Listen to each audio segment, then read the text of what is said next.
schools for boys and girls. The school for girls was called Jeanne d'Arc. The last Empress of Iran vanished in 1979. What's she hiding from? From a student in Paris to the last Empress of Iran, Farah Pahlavi's life reads like an epic tale of triumph and tragedy. Her journey from luxury to exile captivated the world. But what became of Iran's last queen? The last Empress of Iran. For 2 decades, Farah Pahlavi reigned as the Queen and Empress of Iran, living a life of unimaginable luxury and privilege. However, the Iranian Revolution of 1979 shattered this golden existence, forcing her to flee her beloved homeland with her husband and children under the looming threat of execution. Now, 44 years later, her story continues to fascinate people worldwide as we explore how her life transformed from royal splendor to resilient exile. A tale of 2 lives. Farah Pahlavi's life story reads like a novel, divided distinctly into 2 chapters. The first 40 years were spent in her cherished Iran, where she ascended from a privileged background to become the nation's beloved empress.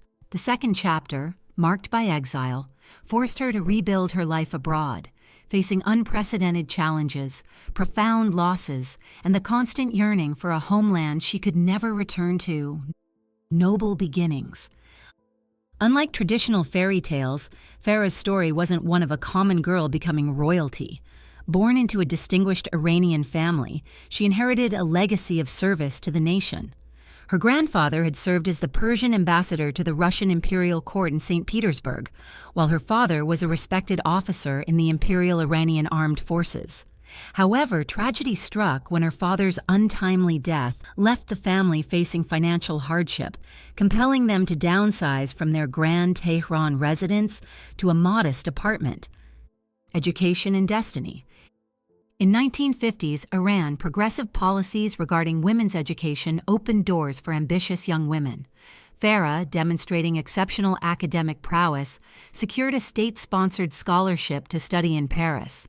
Her educational journey began at the prestigious Jeanne d'Arc School and continued at the École Spéciale d'Architecture. Beyond academics, she exhibited leadership qualities as the captain of her basketball team, showcasing the determination that would later serve her well as Empress. A royal romance. The paths of destiny aligned in 1959 when Shah Mohammad Reza Pahlavi, 20 years her senior, met the 21-year-old Farah during a visit to the Iranian embassy in Paris. The Shah, having experienced 2 failed marriages, first to Princess Fawzia of Egypt, who bore him a daughter before their divorce, and then to Queen Soraya, who couldn't provide the male heir the nation desperately needed, found in Farah the perfect combination of youth, education, and noble breeding. Their whirlwind romance progressed rapidly. Following Farah's return to Tehran in the summer of 1959, their engagement was announced in November, culminating in a magnificent wedding on December 20th. The ceremony captured global attention, with Farah radiating elegance in a custom Yves Saint Laurent gown, then at Dior, and wearing a spectacular Harry Winston tiara featuring 325 diamonds and weighing an impressive 2 kilograms. Their union would soon prove to be more than just a royal marriage. It was the beginning of a partnership that would face both triumph and tribulation in the years to come. Royal union. The royal wedding was a spectacle of tradition and modernity. The Shah, resplendent in his military regalia, stood beside his young bride, their 20-year age difference apparent yet insignificant in the face of their evident affection. Unlike his predecessors, the Shah had broken with convention, choosing love over political alliance. He hadn't sought a princess or arranged a marriage between royal bloodlines.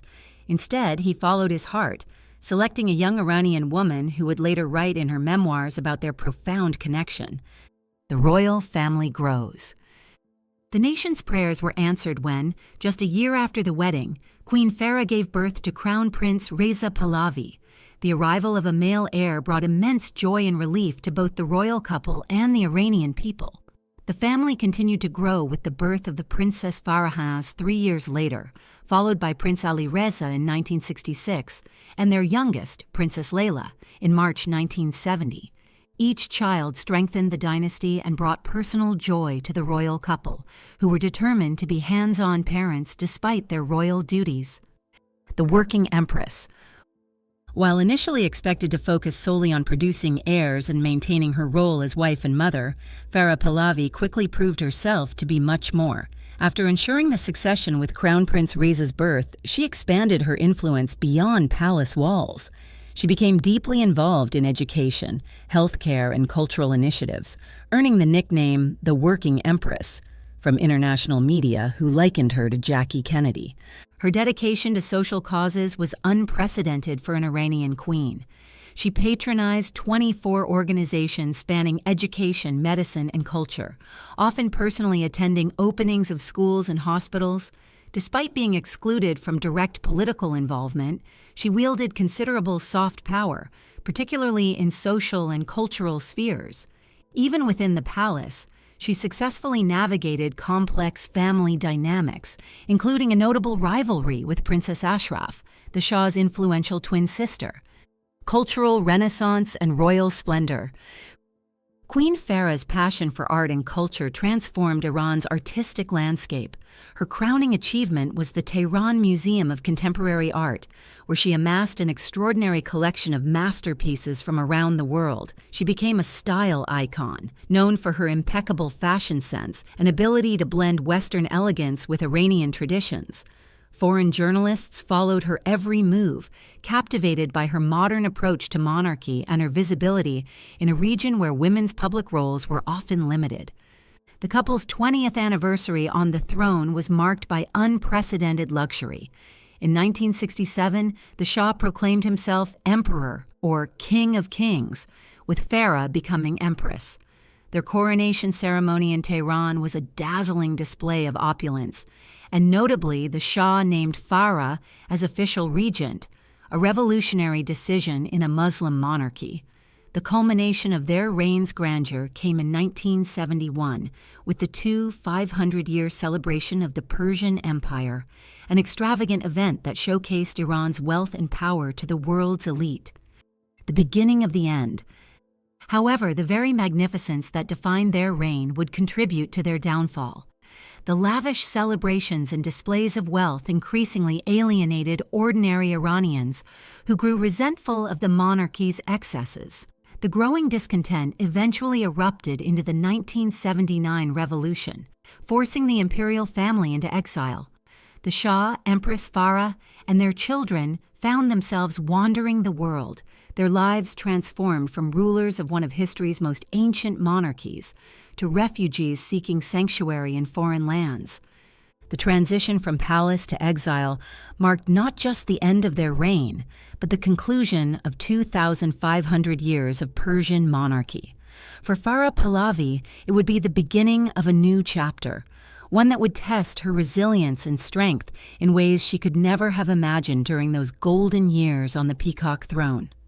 Life in exile and personal tragedies. The new revolutionary government of Iran wasted no time in their pursuit of the royal family, issuing immediate orders for their arrest and execution. Within a year of their exile, fate dealt another cruel blow when Shah Mohammad Reza Pahlavi succumbed to illness in Egypt.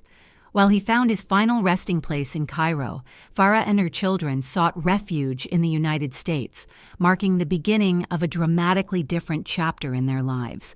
The transition from Empress to exile tested Farah's resilience in unprecedented ways. Despite being accustomed to palace life and royal honors in her homeland, she adapted to life as a private citizen abroad with remarkable grace. Her dignity and poise earned her continued respect in international circles, and she remained a welcomed guest at significant royal events worldwide, channeling her influence into meaningful charitable work. A mother's deepest sorrows. The new millennium brought devastating personal losses to the former empress. In 2001, her youngest daughter, Princess Layla, was found deceased in a London hotel room, having succumbed to a prescription drug dependency. The princess was laid to rest beside her grandmother in Paris, a tragedy that prompted Farah to relocate to Potomac, Maryland, seeking solace near her remaining children and grandchildren.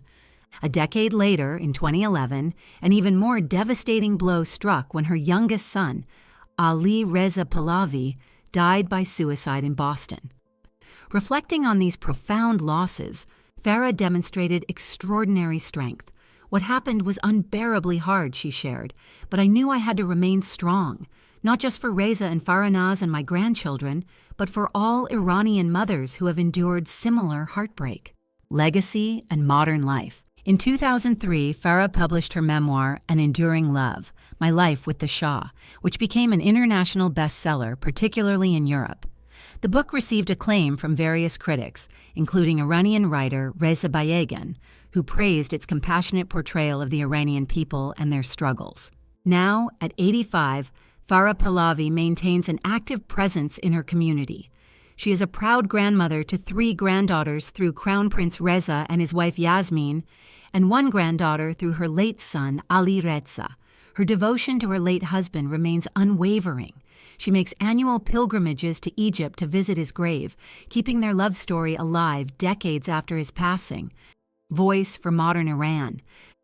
Despite living in a luxurious American apartment and being separated from Iran for over 4 decades, Farah remains deeply connected to her homeland's struggles.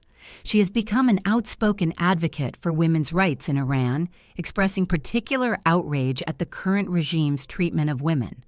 I believe in complete equality, she declares. Women deserve equal rights in employment, leadership positions, and child custody after divorce. Her social media presence, particularly on Instagram, serves as a platform to support Iranian women's ongoing fight for freedom.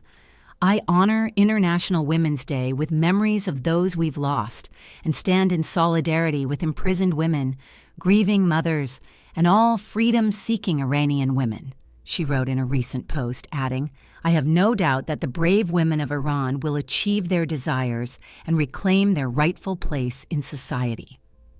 Farah Pahlavi's journey from palace to exile, from triumph to tragedy, reflects the resilience of the human spirit. While her story may read like a Hollywood script, it's a testament to the power of hope, dignity, and unwavering strength in the face of adversity.